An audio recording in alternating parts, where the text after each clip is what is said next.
David Licauco inamin na kay Barbie Forteza ang totoo, buong detalye ating alamin.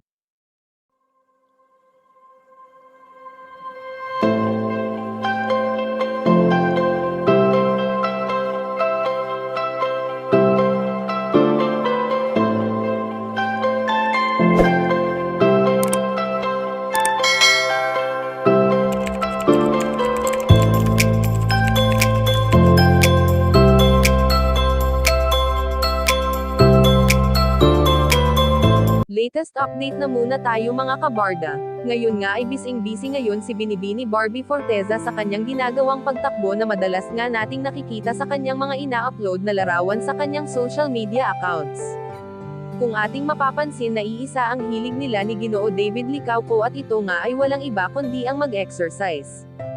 Nakasanayan na nga ng barde na sina David Licauco at Barbie Forteza ang ganitong gawain kaya naman hinahanap-hanap na rin ito ng kanilang mga katawan ang pagtakbo na talagang nakakatulong sa kanilang kalusugan.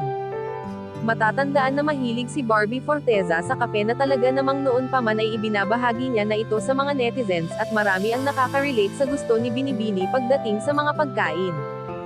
Samantala alam naman natin na mahilig din lumabas-labas si Ginoo David Licauco, kaya naman talagang nagkakasundo sila ng kanyang binibini na si Barbie Forteza simula noon magpasa hanggang ngayon.